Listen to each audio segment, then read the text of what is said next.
Undersecretary, on a different matter, yesterday the Malacanang scorned the Davao City leadership for the dumping of garbage sa harap po ng DENR office. Will there be administrative sanctions or other disciplinary actions against Davao City Mayor Sebastian Duterte? Nakausap po mismo natin si Secretary John Vic Remulla ngayong araw dahil kasama po siya sa meeting kanina.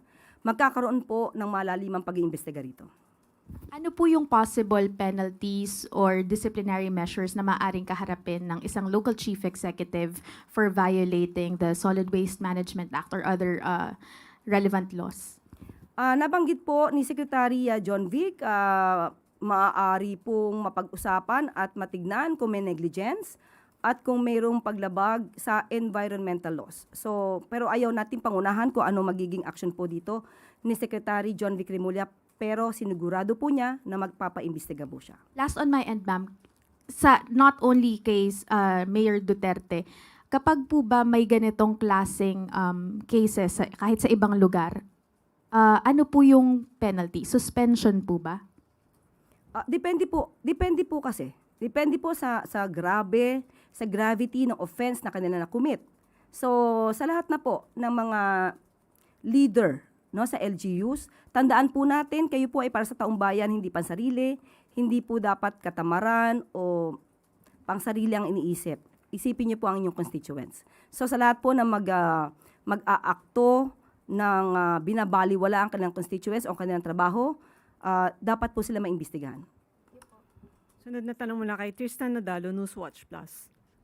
Hi, Yusek. Good afternoon po.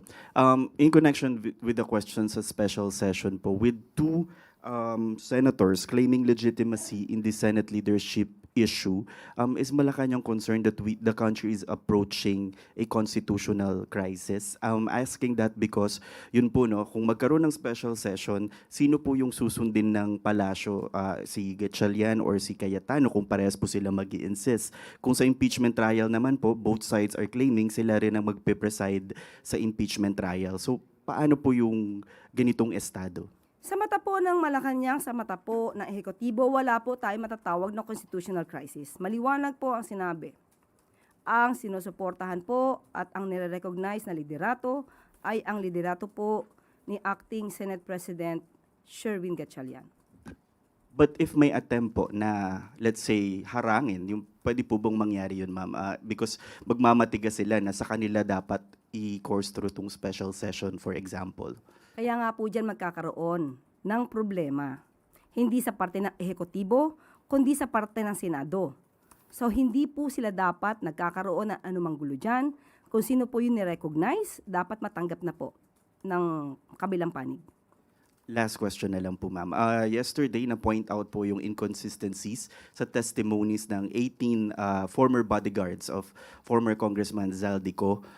Isa po doon yung pagkawala ng pangalan ni Senator Loren Legarda doon sa listahan dahil daw po nagkamali. And even before yung previous hearing, na-point out yung mga dates and yung kay Congressman De Lima na hindi pa po siya kongresista. Sa ganito pong klaseng mga nakikitang inconsistencies, how does Malacanang characterize ito pong revelation ng 18 former bodyguards? Basura. Total, sabi naman nila, sila ay naghahakot ng basura. So, itong mga klase ng mga statements na to, na pinuna rin na bakit ang abogado nagsasalita at hindi yung 18 kargador or 18 maleta boys. Hindi po ito tatayo sa korte. Yung ganitong klase mga statements na pabago-bago, hindi po ito makakapasa sa masusing mga pag-aaral at pagsusuri ng korte. So dito pa lamang po makikita na natin kung ano-anong klase ang mga kwento nila para makapanira lamang. Sunod na tanong mula kay Maricel Halili, TV5. Good afternoon. Yusek, yesterday, Senator Alan Peter Cayetano said that there are two upper chambers, Senate of the Philippines and Senate of Malacanang. Any reaction? What do you want to tell the senator? The President said there's only one upper chamber, and it is the Senate of the President, it is the Senate of the Philippines led by Acting Senate President Sherwin Gatchalian. And since mukhang nagmamatigas po talaga si Senator Cayetano, na siya pa rin yung Senate President, how do you see an end to this Senate gridlock? I understand the President mentioned before that he's studying legal options to put a remedy to this issue. But from the point of view of Malacanang, how will you put an end to this gridlock? Unang-una po, may separation of powers. Ang ehekutibo at ang legislative. Maganda, opo, na magkaroon ng suggestion na pumagitna ang Pangulo. Pero katulad na sinabi natin kahapon, sa katulad po ni Senator Alan Cayetano na nagpipilit na kilalanin pa siya bilang Senate President. Katulad na nung nangyari nung nakaraan sa House of Representatives na ayaw niyang bumitaw sa pagiging Speaker of the House kahit na merong term sharing agreement. Gustuhin man po ng Pangulo. Pero kung ang isang tao ay magmamatigas, sagot na po niya to sa publiko. Sagot na po niya ito sa taong bayan. Dahil dito sa gulong to, marami po nabibinbin na bills, marami nabibinbin na resolutions, marami po nabibinbin na trabaho sa Senado. Thank you. Sunod na tanong mula kay Ivan Mayrina, GMA7. Ma'am, kagabi, the First Lady was spotted speaking to Senator Alan Peter Cayetano in an event with the Chinese Chambers of Commerce. Would you know kung ano po yung napag-usapan? Napag-usapan po kaya itong impasse sa Senado? Una-una, hindi po natin katabi sa First Lady, hindi po natin alam kung ano kanila panag-usapan, but definitely sa pagiging mabait po ng ating unang ginang, normally it's just a friendly talks kamustahan. The way I see it po, ganun po ang First Lady sa aking pagkakakilala. Pero walang masasabi nating politika.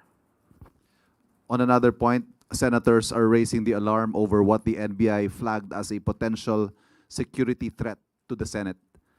Ang sabi po ni Senator Soto, he described it as a clear and present danger and very serious, according to Intel reports, while Senator Lacson added that it has something to do with the growing frustration within the AFP. What do we know about this, and what is being done, if any? It is now being validated and it has been deferred to the proper authorities. Sa mga nagtatangka, dahil nga may nauulinigan po na ganitong mga security threats, kayo man ay senador o ordinaryong tao na nagsasagawa nito, hindi po kayo makakaligtas sa kamay ng batas. Sunod na tanong mula kay Rafi Ayeng. Good afternoon po. Ma'am, do you consider Senator Alan Peter Cayetano as somehow obstructionist and fake news peddler dahil nga sa sinasabi niyang may Senate of Malacanang na, and then may naganap nga pong meeting, yung 11 senators daw po sa Malacanang, kasi kapulong ang Pangulong Marcos. Ito po ang sabi ng Pangulo. Fake news is flying around. Those into it should cease and desist. Yan po ang malinaw na sinabi ng Pangulo. Wala pong balak na mag-file ng cyber libel case. Wala pong elemento ng cyber libel na nakikita patungkol dito. It's more on the unlawful utterances, pero bahala na po ang investigating bodies sa mag-imbestiga patungkol po dito. Thank you. Sunod na tanong mula kay Cathy Valete, The Manila Times.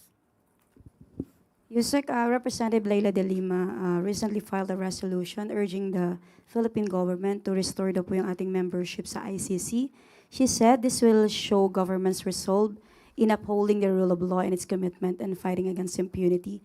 What's the President's latest stance on this po? Sa ngayon, wala pa pong makukomento patungkol po dyan. At ang pinakahuli natin na nasagot patungkol po dyan ay hindi pa po babalik. Hindi pa po magre-rejoin sa ICC. Yun po yung pinakauli. Pero sa ngayon, patungkol po dyan ay wala po tayong komento.